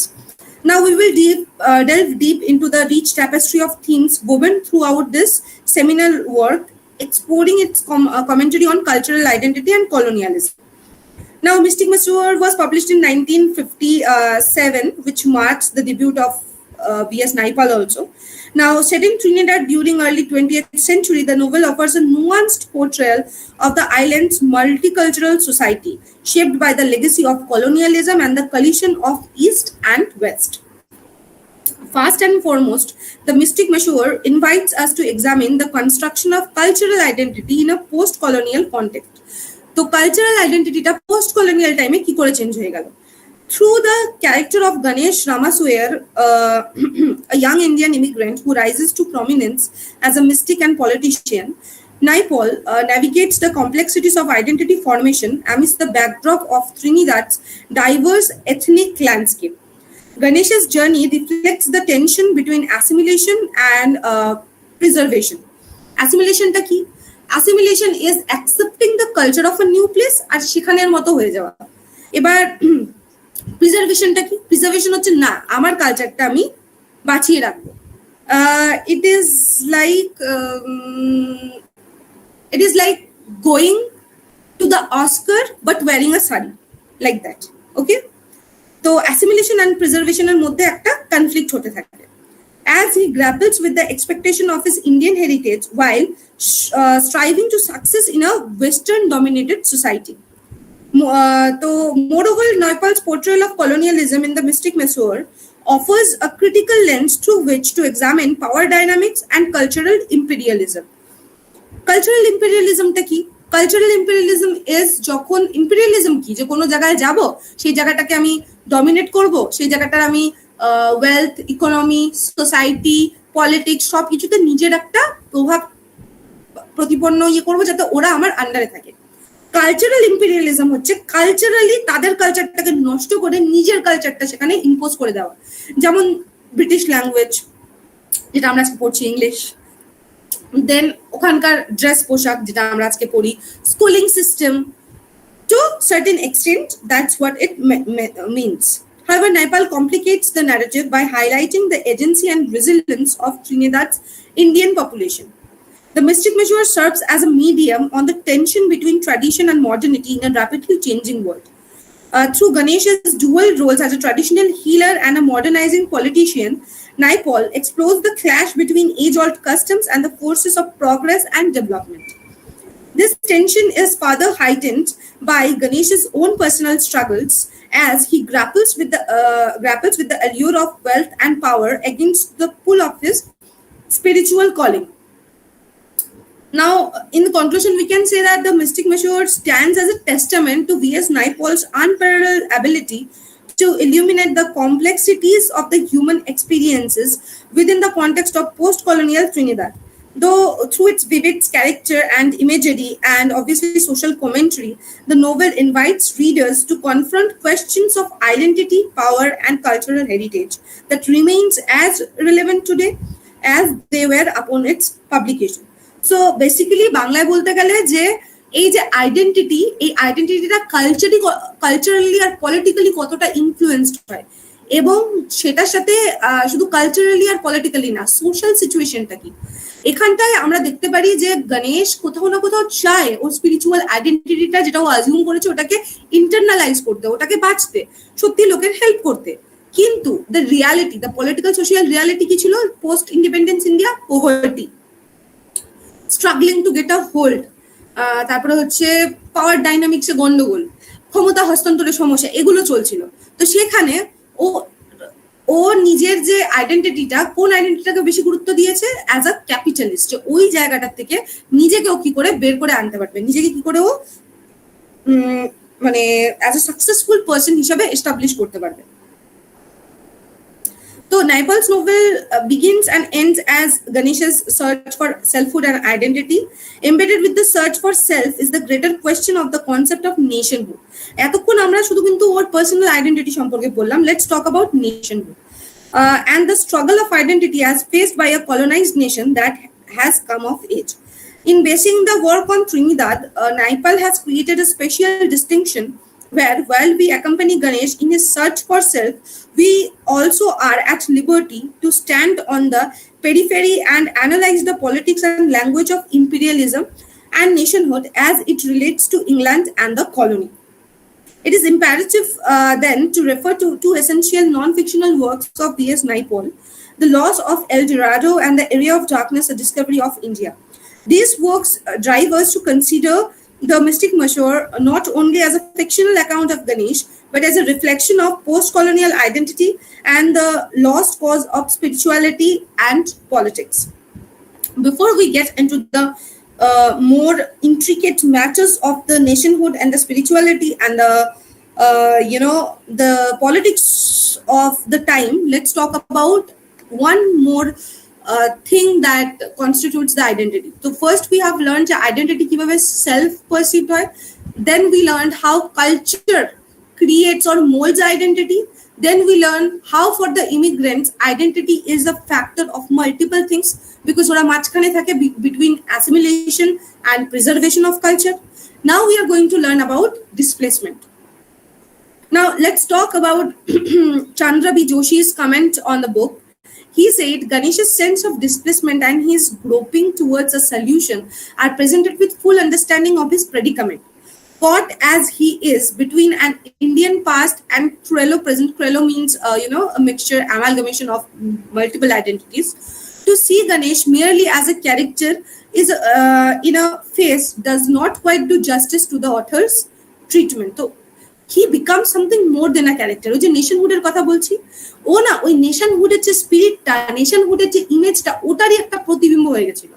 নেশনের সাথে নেশনটার development, নেশনটাও একটা chaos অবস্থা, কোন identity assume করবে বুঝতে পারছে না, political identity করবে ব্রিটিশদের মতো হবে না নিজের কালচার প্রিজার্ভ করবে বুঝতে পারছে না। আর গণেশের ইন্ডিভিজুয়াল গ্রোথটাও কিন্তু ঠিক সেইভাবেই হচ্ছিল। Now, Spivak pointed out that otherization is something which is not embedded in someone's sense of fascination for the different kind.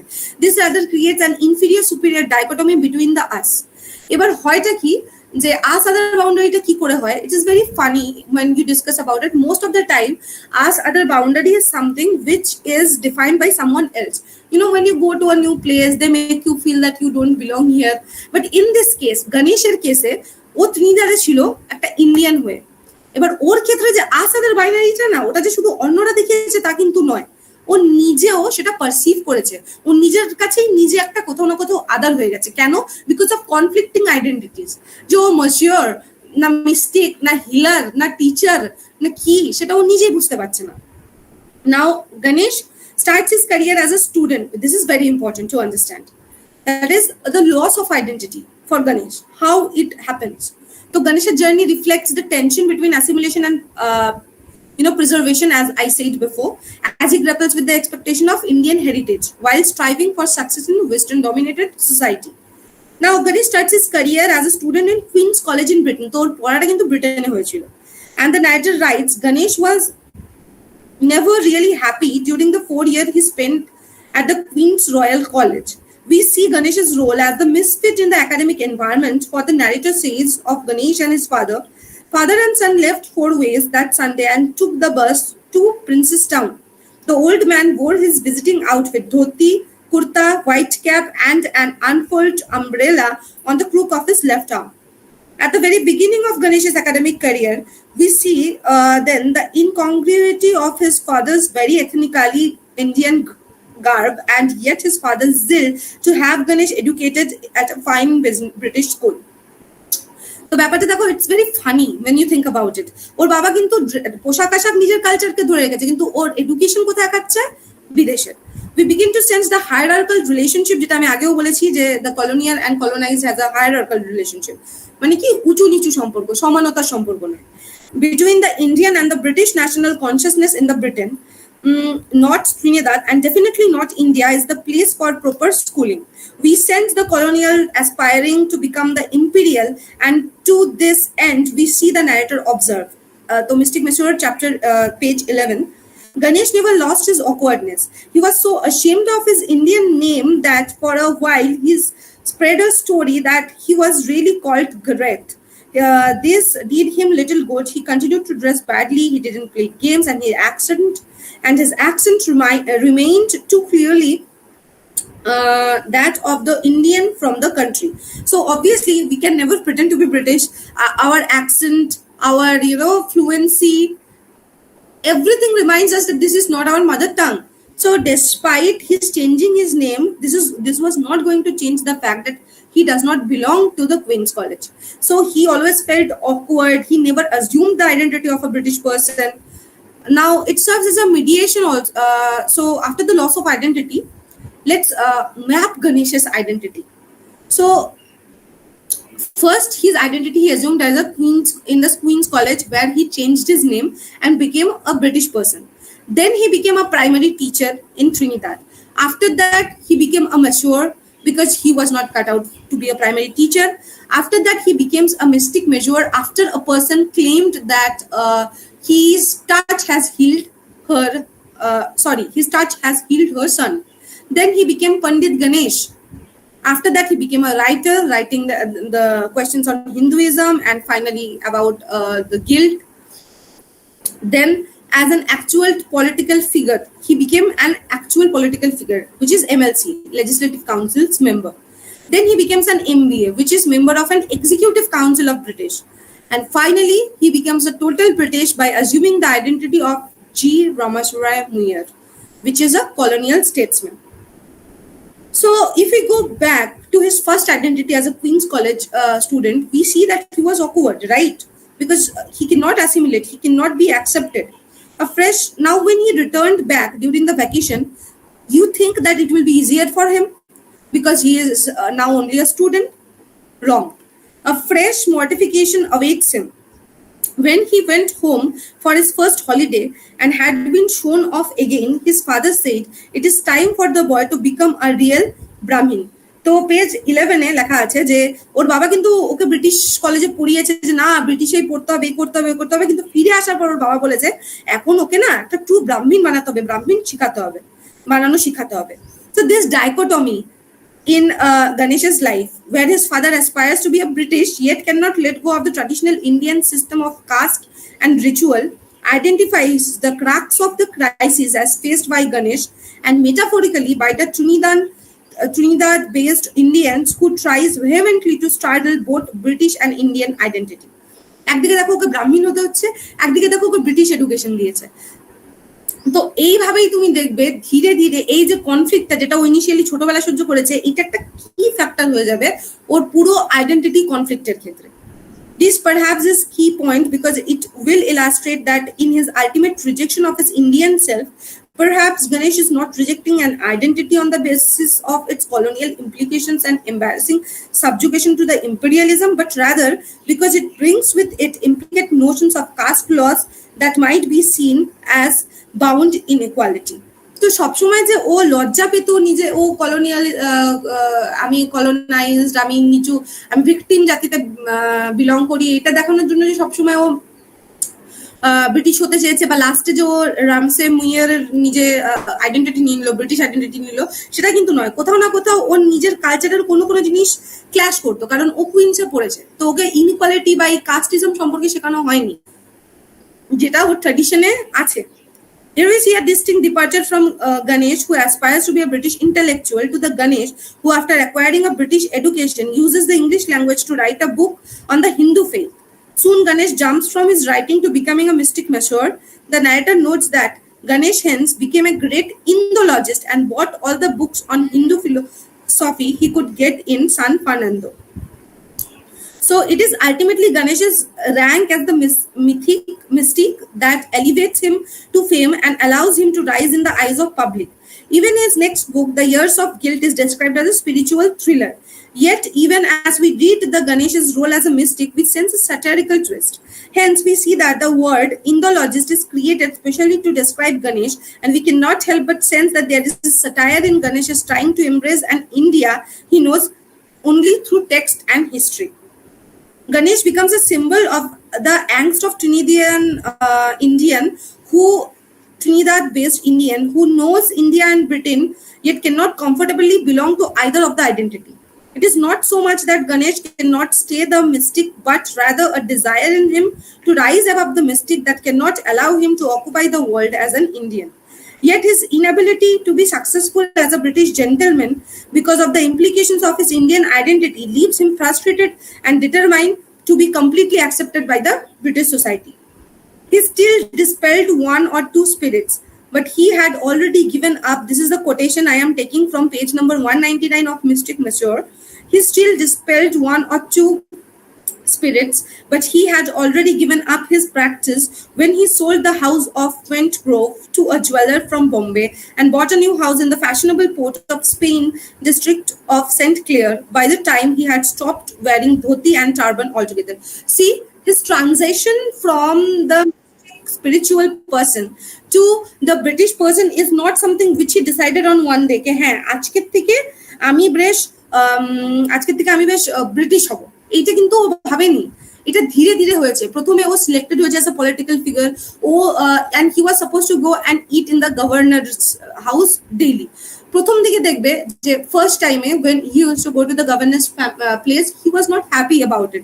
বলতো কেন যাব, ওর কিন্তু ভালো লাগতো না, because he was more attached to his Indian self. ধীরে ধীরে আমরা দেখবো যে ওর ওখান থেকে ট্রানজাকশন হচ্ছে, আর ও ধীরে ধীরে খালি এই মিটিং মিছিলের মধ্যে থাকতে থাকতে একসময় শুধু ব্রিটিশ কলোনিয়ালিজমকে ও ডিফেন্ডও করে, ব্রিটিশ লেজিসলেটিভ কাউন্সিলের মেম্বার হয়ে, ব্রিটিশ এক্সিকিউটিভ কাউন্সিলের মেম্বার হয়ে। কেন এই জিনিসটা? Here comes the play of the most important thing, that is the socio-political reality and the trope of economy. এই জায়গাটা সেখানটায় হচ্ছে প্লে করে, যে ও ততদিন পর্যন্ত সবার জন্য কাজ করার চেষ্টা করছে, মিনিস্টারদের করাপশন চিহ্নিত করেছে, যখন পর্যন্ত কিনা ওখানকার লোকজন ওর হিপোক্রেসিটাকে অ্যাটাক করেনি।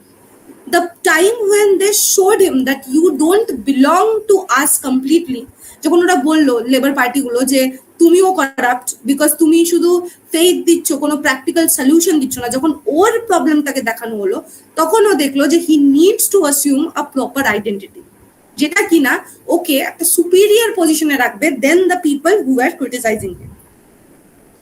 তো Ganesh therefore rejects his Indian spirituality along with his Indian manner of dressing. We see him finally choosing an identity rather than trying to straddle two.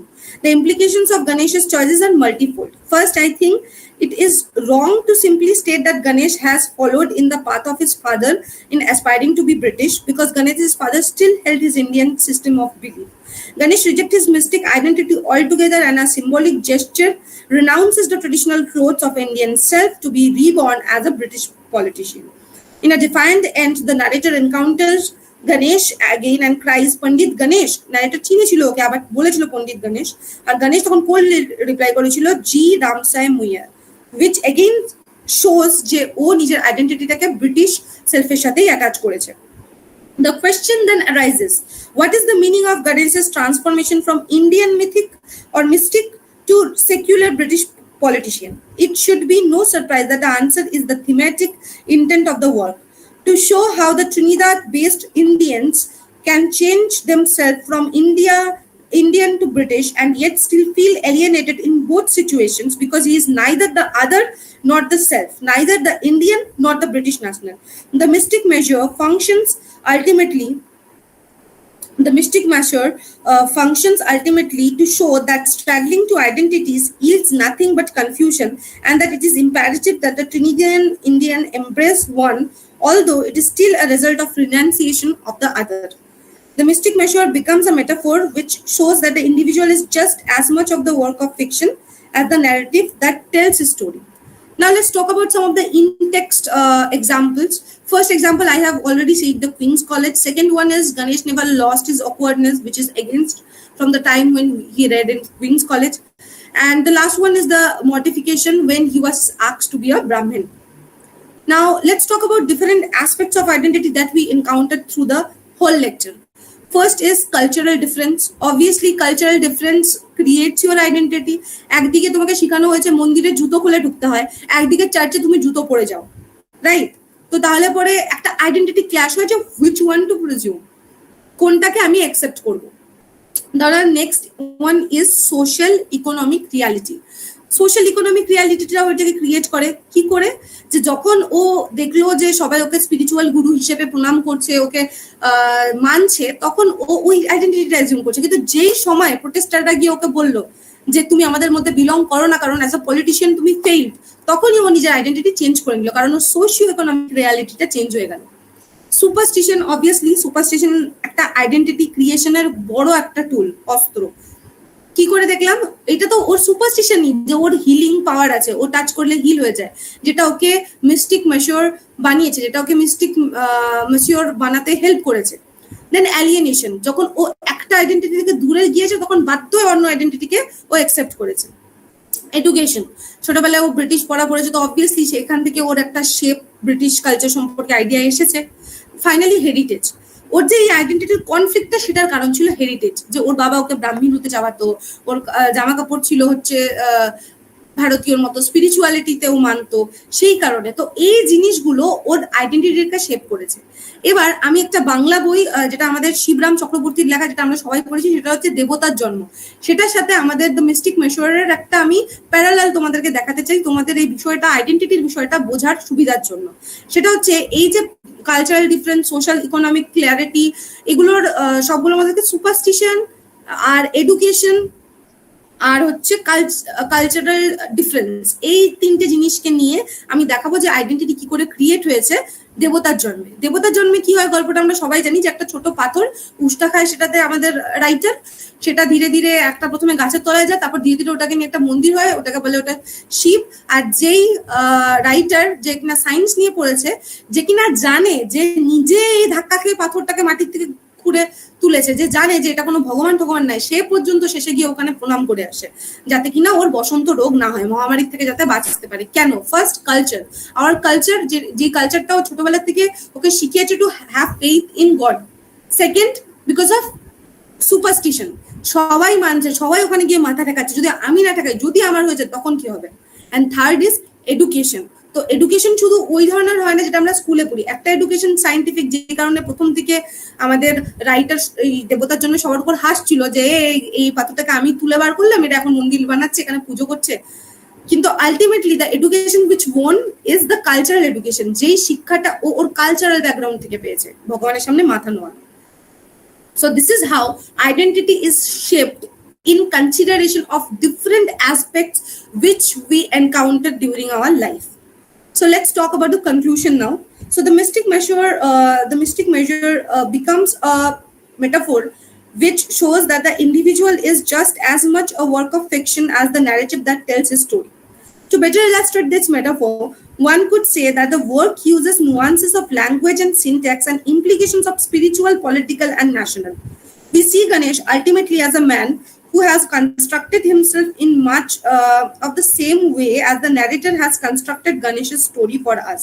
We also see Ganesh struggling to emerge as an individual with an identity that he can comfortably slip into and realize that although he chooses an identity, it is still a construct that requires him to conform to a present mold. The mystic Masseur functions ultimately to explore the mystical process of creation of self and leaves us to ponder whether identity can never be anything but a fabrication of the individual, either by those who tell his story or in the stories he chosen by which to identify himself.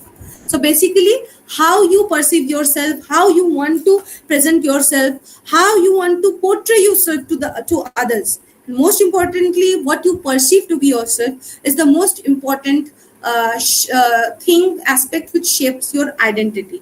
Do you want to choose your story, tell your story, or do you want the story to choose your identity? This is the conflict where we make cross-cultural, identity formation. So this is for today, my presentation. I hope I can make some points and I can make it clear what is mystic measure and how displacement and identity has worked. Thank you for giving me the opportunity. I would ask Sir to please take the lead now. Thank you, Sanchari. I think our students, if you have any questions, any query, you can put into. And I may request Sanchari to, to make a Bengali, say in Bengali what she has said so far for the benefit of our students. Okay, sure. তো যেটা আমি এতক্ষণ ধরে বলছি সেটা হচ্ছে আমাদের যে পরিচয়, আমাদের যে আইডেন্টিটি, সেটা যখন আমরা ইমিগ্রেশন বা একটা অন্য জায়গায় গিয়ে যখন আমরা একটা পরিচয় গঠন করি, সেই পরিচয়টা শুধু আমাদের নাম দিয়ে থাকে না বা আমাদের ধর্ম দিয়ে থাকে না, আমরা কোথায় থাকছি শুধু সেটা দিয়ে থাকে না, সেটার সাথে অনেক বিষয়ের সম্পর্ক থাকে। যে আমাদের কালচারটা কি, আমাদের কালচারটাকে আমাদের আইডেন্টিটিতে বেশি প্রখরভাবে জায়গা পাচ্ছে, না আমাদের পরিচয়টা বেশি প্রখরভাবে জায়গা পাচ্ছে, আমাদের ধর্মটা বেশি পাচ্ছে। এক একটা ক্ষেত্রে আমরা এক একটা জিনিসের সাথে আইডেন্টিফাই করতে পারি আর নিজেদেরকে অ্যাটাচ বেশি করতে পারি। মিস্টিক মেজরের ক্ষেত্রে কি হলো, ও প্রথমে একটা ধর্মের গুরু বা একটা স্পিরিচুয়াল হিলার হিসাবে কাজ করেছে, কিন্তু ধীরে ধীরে ও নিজের কোন পরিচয়টাকে বেশি গুরুত্ব দিল, যে পরিচয়টাকে গুরুত্ব দিল সেটা হচ্ছে একটা ব্রিটিশ রিপ্রেজেন্টেটিভ, এক্সিকিউটিভ মেম্বার হিসাবে। কেন?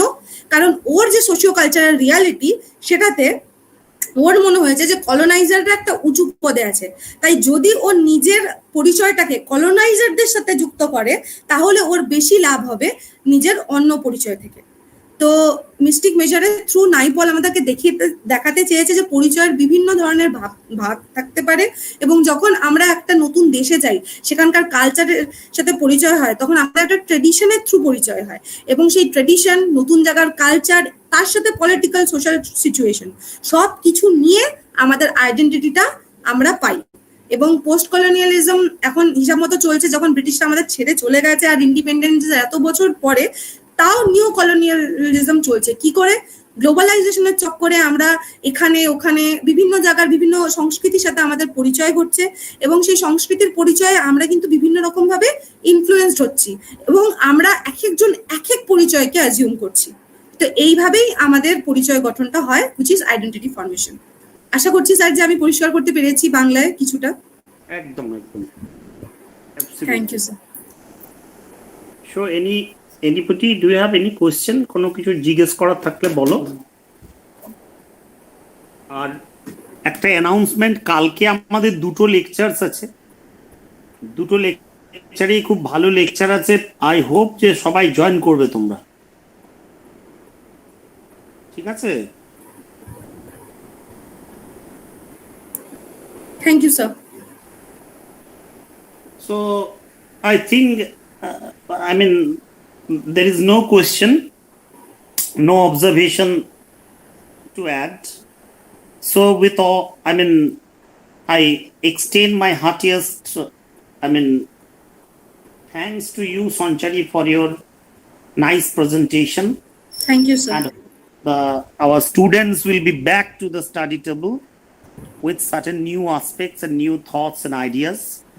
So with these, I call it a day. Thank you very much. Thank you, everybody. Thank you, sir.